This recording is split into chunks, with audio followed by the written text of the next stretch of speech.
I'm R Poornima from CSE department, working as assistant professor in KSR College of Technology. Today I am going to discuss about the topic black box testing. So here, first of all, what is black box testing? Black box testing is a software testing technique in which the functionality of the software is going to test.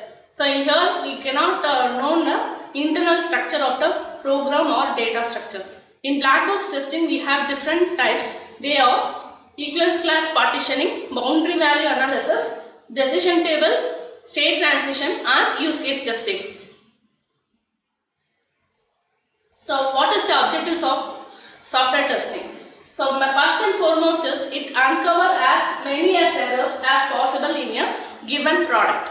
Next one, it demonstrates the software product matching its requirement specification.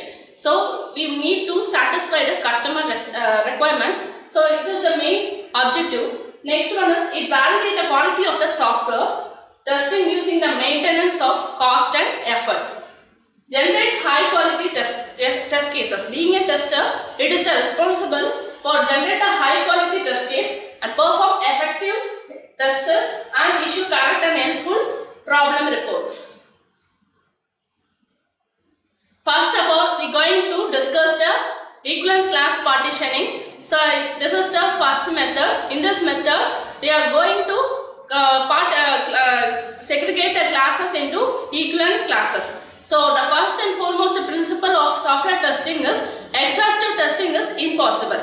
We cannot perform test on all the test cases. For example, we are considering values for accepting integers from 1 to 100. It is impossible to test all the values between 1 to 100. So we are going to perform testing on sample data.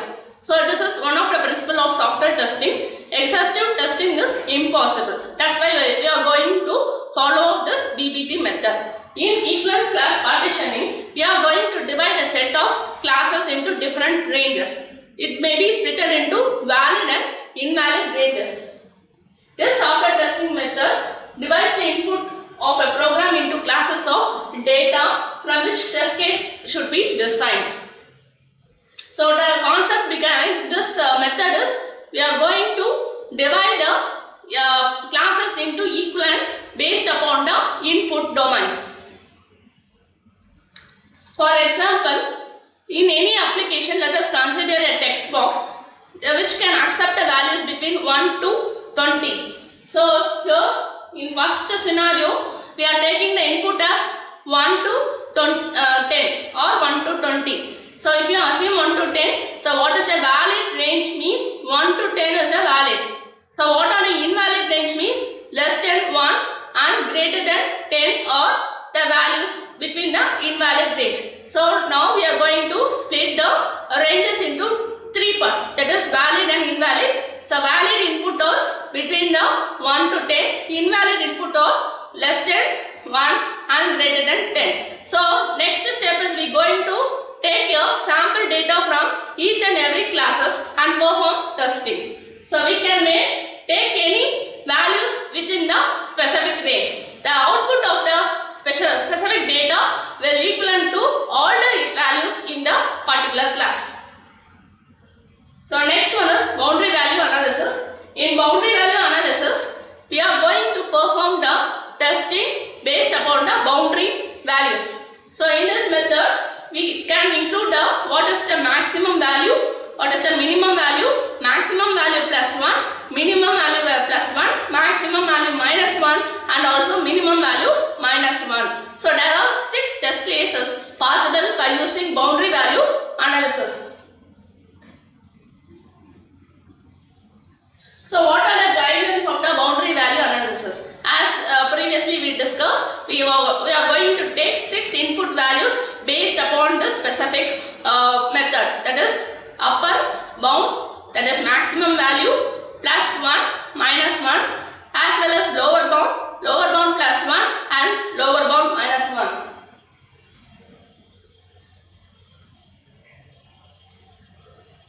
So in this example, same problem is taken as the input condition between 1 to 10. So we can take any type of application, any type of e-commerce website. So we can use registration model in some application, or we can go for flight reservation in an age field. So they have some validation, they have some constraint to input range, to feed the data in the particular input range. So let us take the same example. The text box can accept values between 1 to 10. So by using BBA method, they are going to take the sample test data based upon the BBA methods, that is boundary values. So lower bound value is here 1. So you want to take the values as lower bound plus 1, lower bound minus 1. So it results as 0, 1, 2. As well as in upper bound, the upper bound value is 10. Say same thing is will follow in upper bound also. Upper bound plus 1 and minus 1. So it's a result as 9, 10, 11. So total number of data for a test case is 0, 1, 2, 9, 10 and 11. So it has some valid test case. So valid test case is nothing but 1, 2, 9 and 10. Invalid test case are 0 and 11. So next one is state transition testing. So this state transition testing is also a dynamic testing. So here we have definite finite numbers of states in a state table. By using state table, we are going to draft the test cases. So this technique is used when future of system is represented as a state. So wherever our application represent in form of state diagrams, we can follow this state transition method. It determines some rules of the software. So this is the pictorial representations of state. So in this example, there are two states, state 1 and state 2. So there is a transition between the state 1 and state 2. It has some input as well as output. So the input and output can be occur based upon the event and action. This is the pictorial representation. So what are the characteristics in state transition testing? Here first and foremost is model each state a system can exist in. So each model has each transition state. The state can be start state, input, output and finish state. So based upon these characteristics, we build the state table. So this is the example for state transition testing. So here we have 4 states: displaying time S1, displaying date S2, change time S3, changing date S4. So each and every state has a transition between another state. S1 has transition to S2, S1 has transition to S3. So it is a bidirectional transition, as well as S4 has the transition to S2. So each and every state has its own actions and event. So reset, alter time, time set, display time. So these are the actions and event. Based upon the state transition diagram, we want to draft what are the operations and how many states are present in this particular example. So what are the operations? So change mode. So change mode means switch from either date to time or time to date. Next one is reset mode. We can reset either date or reset either time. So total number of states available in this STD is 4. First one is S1 is displaying time, S2 is display date, S3 is change time and S4 is change date. So based upon these states, next step is we want to draft the state mapping functions. So from the state S1, so what are the states have this transition? So S1 has transition to S2 as well as S1 has the transition to S3. As well as for state S2, there is a transition between S1 and S4. For state S3, transition to S1, S4 to S2. So these are the mapping function which is drafted from the state transition diagram. So from this mapping function, we want to build the state table. So in the state table, as we previously discussed, there are 4 states available: start state, input, output and end state. So each and every state has its input, output and finish state. So first we want to take the state from S1 to S2. So S1 to S2, so input is change mode, output is display time. So we want to mention that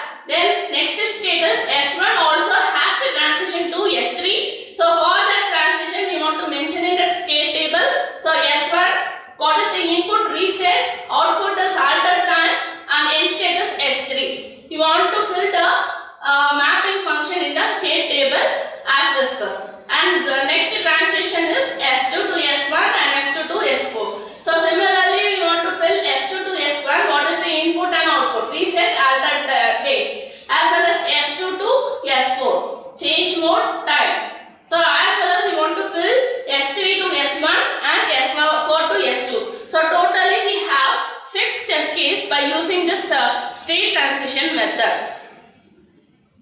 So this is the example for how to write a test case manually by using state transition table. So first we want to add a test case ID. TCID is said to be test case ID. Then description, steps and expected output or result. First test cases transition between state S1 to S3. So what is the description? What is actual action will be the description. Validate that the system is able to do the transmission from display time to display date with output as display date. So what are the steps required for this particular scenario? So first of all, you want to open the application and enter the input state as change mode. So what is the expected result? Output should be display date and final state is display date. So as expected, the actual result is occur means the test case is passed, hence the particular requirement passed the condition. If it is failed, then what happened? A bug incident report will be arise by using this method. Next type is decision table. So in decision table is tabular form that represents a set of conditions and corresponding actions. So it is a tabular form. In this method we follow the actions and rules. For example, in this scenario, so a marketing company wishes to construct a decision table to decide how to treat the clients according to three characteristics. So the characteristics is nothing but gender, city dweller, that is the people inside a city or outside city region, and the age group. So the age group has three categories, that is A, B and C. A people falls under 30, B between 30 and 60, while C is over 60. So the company has the plan to release the four product in the market. The product are W, X, Y and Z.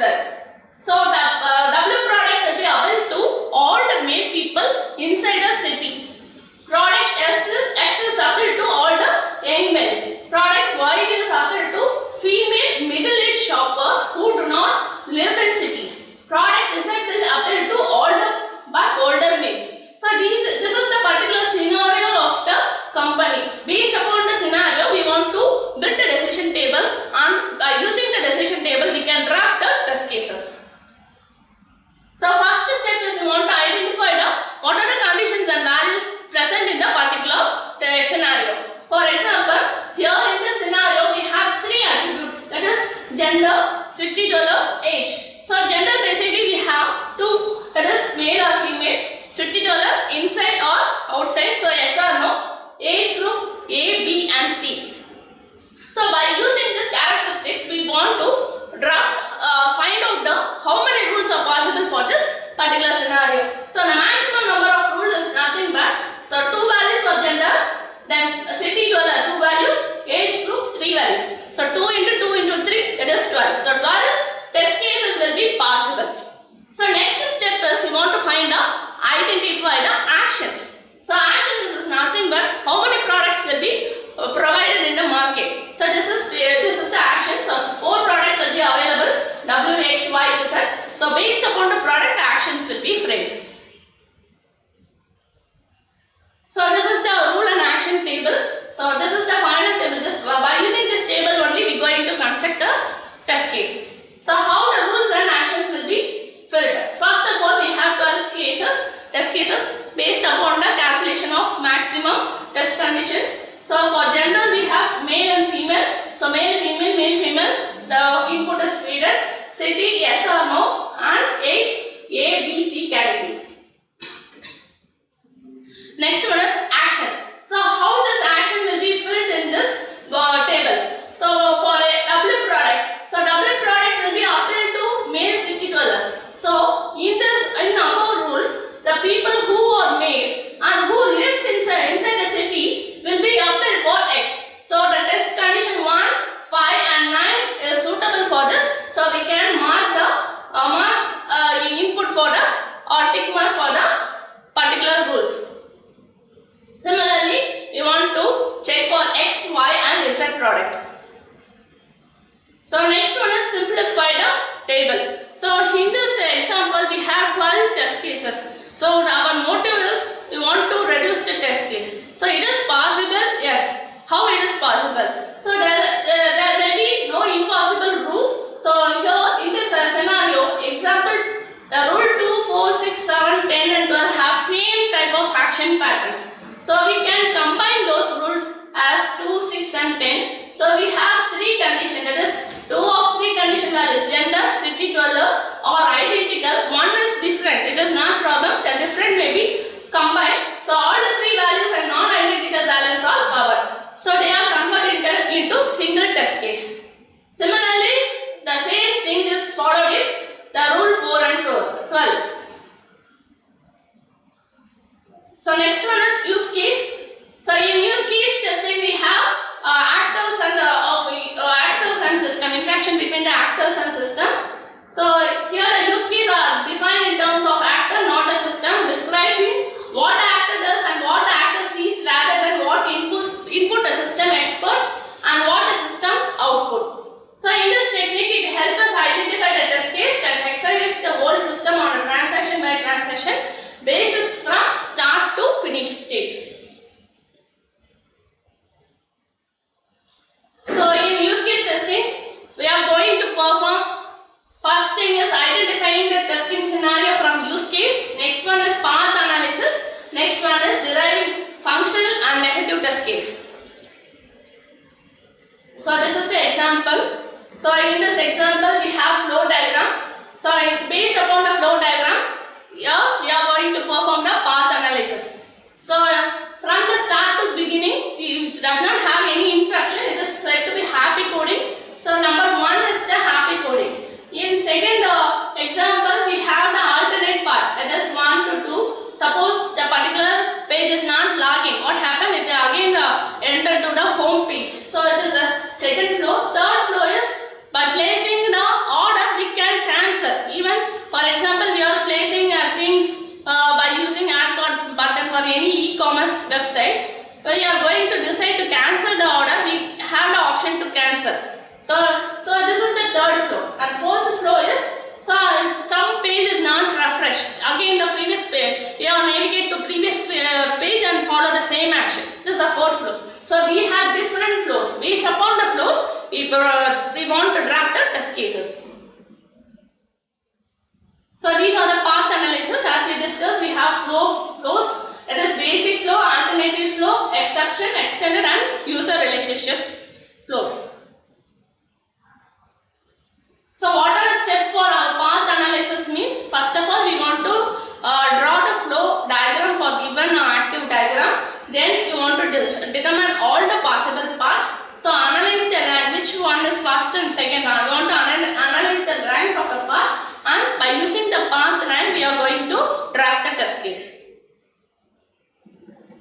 So the final method is pairwise testing. So in pairwise testing, it is also called as all-pair testing. So it is a black box testing design in which test cases are designed to execute all the possible discrete combination of each pair of input parameters. So it is helps in different types of applications where it is involved in multiple parameters.